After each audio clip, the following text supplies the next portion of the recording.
Hi everyone, I hope that you had a wonderful weekend. Welcome to the final module of our class. It went by super quickly for me, so probably the same for you. And I'm excited to wrap up some of our discussion on creativity and start discussing our last module on special topics. So a couple of things with creativity. Hopefully you saw within this short week that there is a lot to explore. Clearly you can get a whole PhD in creativity. You can get your postdoc in creativity. There's a lot to be done with creativity research. A lot more needs to be done. But also the field is really growing. There's been a lot of exciting findings lately, both for the educational field, but also for the business field. So I like creativity research because it's very applicable to a lot of different fields. But of course, for our purposes, we will focus mainly on the educational environment, particularly within our own classrooms. So let's think back to last week's discussion post. Again, that was very focused on a real world situation. I've had students do things like this in the past. I've said, draw a different object from this pillowcase and let's start thinking about what could it be? What is it? What could it not be? How could I use it for a different purpose? Let's write a story about it. Activities that seem like they'll be really fun that oftentimes actually really freak students out. So they start to think, how do I get an A on this? What do I have to do? How do I make sure that I'm giving you the answer that you want?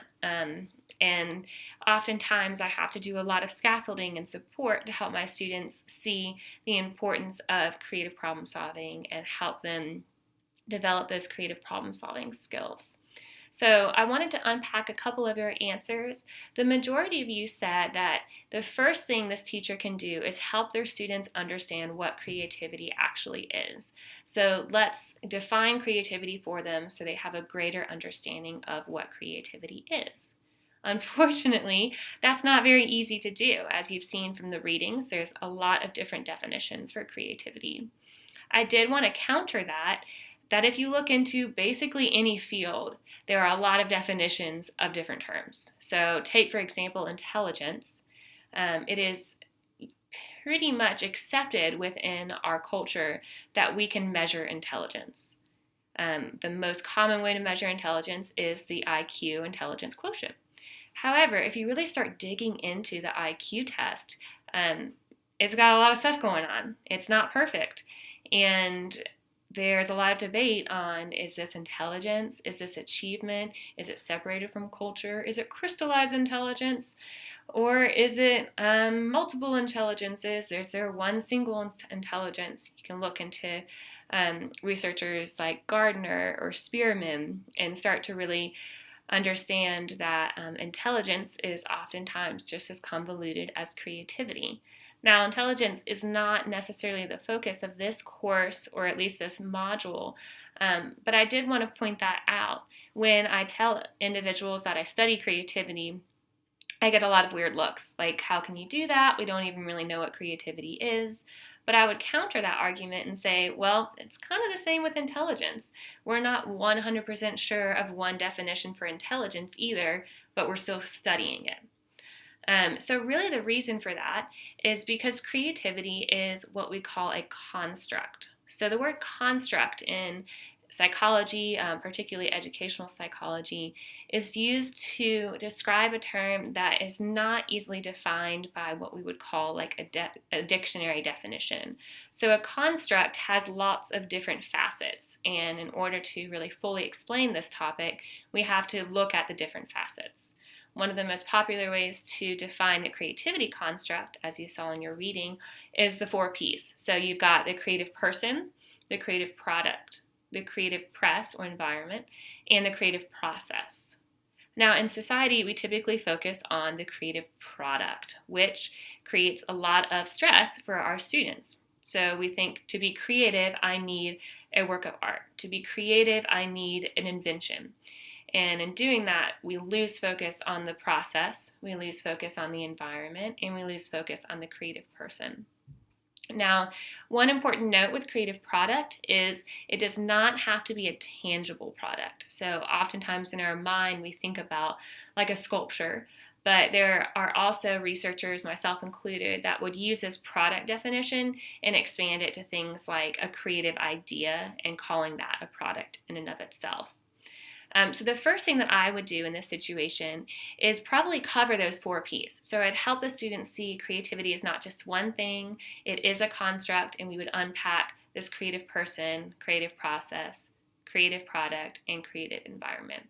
A lot of the scaffolding that goes on in that process is helping the students see that to be creative doesn't mean you have to have this really amazing product. So get their mindset away from one single product and help them see that there are multiple other factors that impact creativity. So that would definitely be step number 1 for me.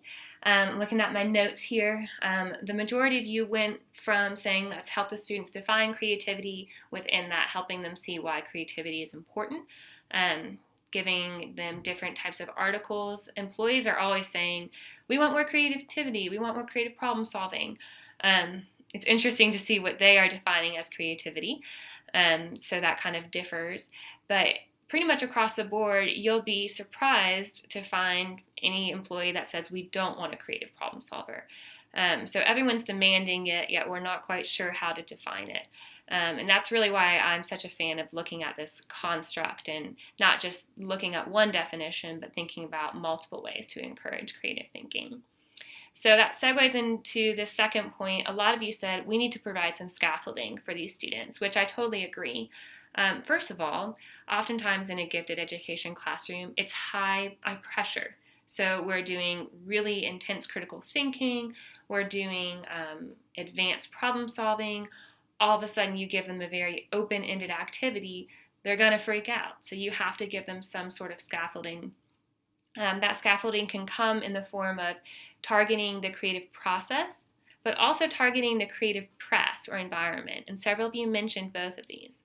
So to target the creative process, I would help my students see what are all of these different processes that are important to creative thinking. So thinking about fluency, giving a lot of ideas. Let's practice thinking of as many ideas as possible, do some brainstorming activities, and just think of as many ideas as possible.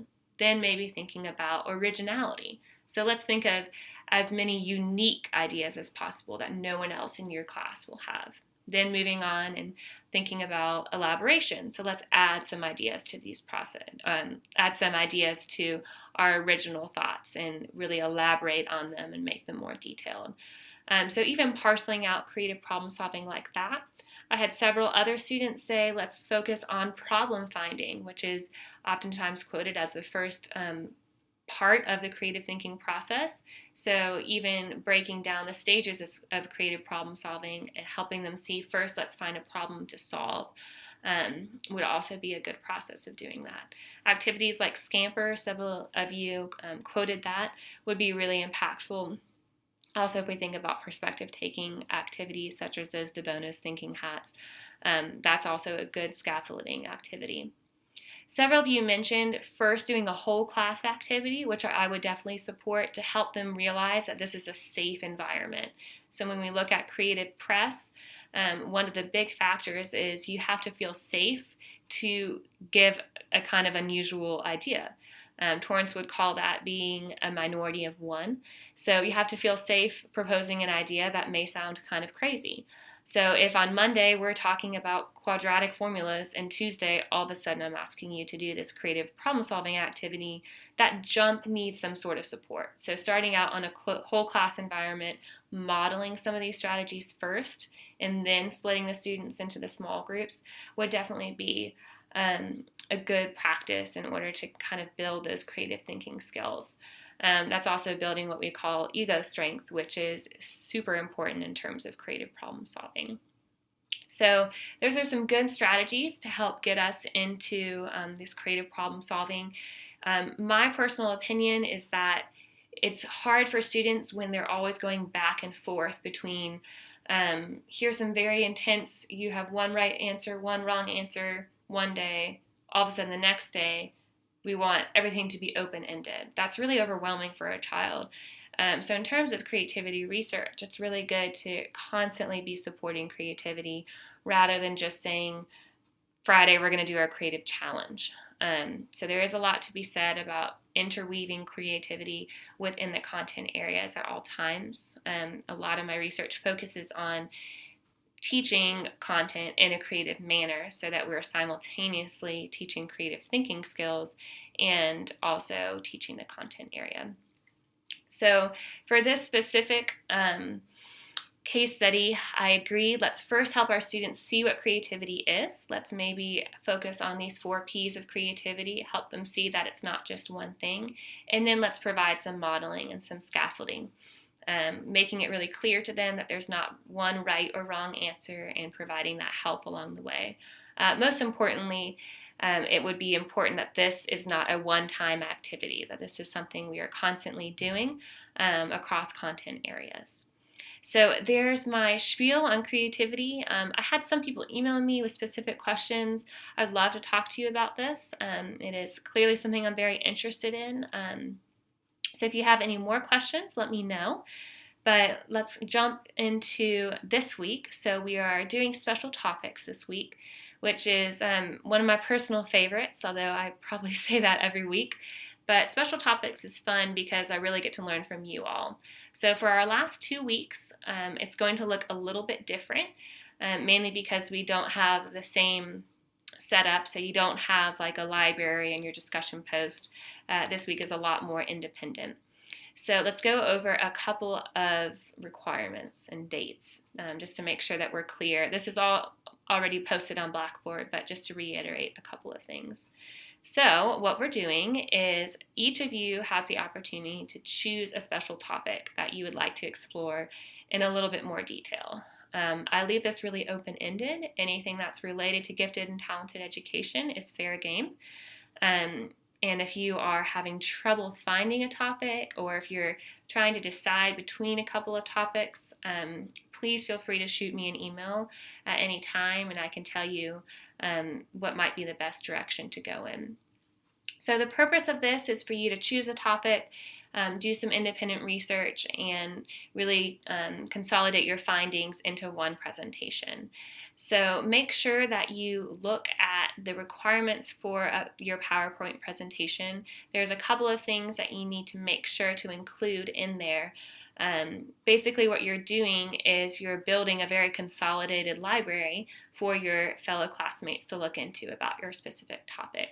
So within your presentation, you're giving a brief overview of what your topic is, why you're personally interested in it, how it relates to gifted education, and then highlighting some of the key researchers and key findings and applications to the classroom related to this topic. You are required to give a couple of additional readings and or lectures or other resources for your classmates at the end of the presentation. So that is, like I said, building your own library. You don't need as many as I give in my library, but do make sure that you check the rubric for this assignment and include multiple resources. So give links to some papers, links to some PowerPoints, links to some videos if you can find them, just other opportunities for your students, or your classmates rather, to start digging into this topic. So a couple of dates. So this Friday, April 13th, we will not focus on it being Friday the 13th. By this Friday, I need you to post in the discussion board, just tell me what your topic is, okay? You're not required to react to any of these posts or give me any description beyond the one word, one phrase. My topic will be underrepresentation in gifted education. My topic will be interaction between ADHD and creativity. Just give me an update on what your topic will be by this Friday, April the 13th. Then this coming Sunday, April the 15th, you are going to have your presentation completed. So on that discussion board, you have the opportunity to upload your final PowerPoint and a short description of what you are exploring in that PowerPoint. So that's by this Sunday, April 15th. Then by the next Sunday, the 22nd, you need to respond to 2 of your classmates' PowerPoints. So that gives you this entire week to select your topic and do your research, and then next week to investigate your classmates' research. So again, this Friday, April 13th, tell me your topic. This coming Sunday, April 15th, upload your final presentation. And then the next Sunday, April 22nd, is when we upload, or rather respond to 2 of our classmates' presentations. So at any point this week, if you're having trouble finding a topic or even having trouble finding research supporting the topic, please email me or come by my office, and I would be happy to give you some feedback. Really, this topic is wide open. I want you to choose something that interests you. So that is where we are for this week. I'll check back in next week. We'll be completing this module, and also I would love to have you guys fill out my course evaluation. So I'm working hard to make this class as interactive as possible, even though it's online. I like to do videos like this so that it feels a little bit more face-to-face, and I've enjoyed meeting some of you and working with you more one-on-one in my office.